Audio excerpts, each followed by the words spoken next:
ہم کریں گے ہر مظلوم کی حمایت۔ بسمillahirrahmanirrahim، السلام علیکم، میں ہوں حرین فاطمہ اور آپ دیکھ رہے ہیں حمایتی نیوز HD چینل۔ نظر ڈالتے ہیں آج کی اہم خبروں پر۔ ملیر میمن گوٹ کل مرخہ 21 ستمبر 2024 کو ضلع ملیر کے صدر راجہ رزاق بلوچ کی صدارت میں شایان شان جنرل ورکرز اجلاس ہوا، جس میں پاکستان پیپلز پارٹی کے MP MNA مینارٹی ونگ مرد و خواتین کے علاوہ کارکنوں کی بہت بڑی تعداد میں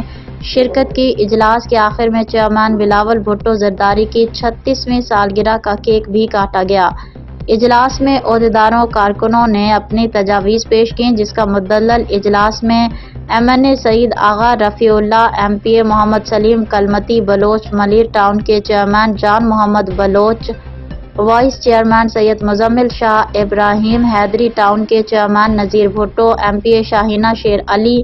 MPA محمد یوسف بلوچ، سیکرٹری اطلاعات ضلع ملیر سید شاہ جہاں شاہ، general secretary Imdad Jokhio, UC Cattle colony کے چیئرمین جاوید اقبال کاکو، صدر Rasool Khan Swati, labour councillor Zulfiqar Talani, Malik Tariq Awan, Malik Muhammad Ali Jiyala, Atif Shabbir Talani, doctor Muhammad Siddiq Himayati, Mumtaz Himayati, Rahmat Ullah Himayati, comrade Muhammad Nawaz Himayati, councillor Abdul Rahim Himayati, peoples culture wing ضلع ملیر کے سابق صدر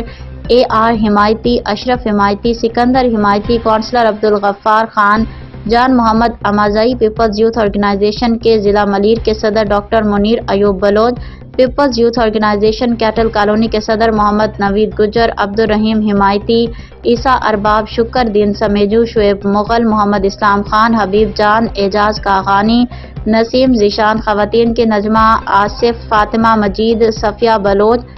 جواب راجہ رزاق بلوچ نے دیا۔ ڈپٹی میئر کراچی سلمان عبداللہ، مراد بلوچ، راجہ رزاق بلوچ کے کوآرڈینیٹر، داد محمد بلوچ، فشرمین سوہاگ کے چیئرمین محمد بخش جوت، وائس چیئرمین ابراہیم حیدری، رفیق داؤد جوت، پیپلز لیبر بیورو ملیر کے جنرل سیکرٹری عبدالغنی گبول، ولی محمد گبول، وہاب گبول، سینئر نائب صدر ضلع ملیر، عدیل اختر شیخ کے PA مبشر خان، احمد دین حمایتی کی رپورٹ۔ اب تک کے لیے اتنا ہی۔ مزید خبروں اور اپڈیٹس کے لیے دیکھتے رہیں حمایتی نیوز HD چینل۔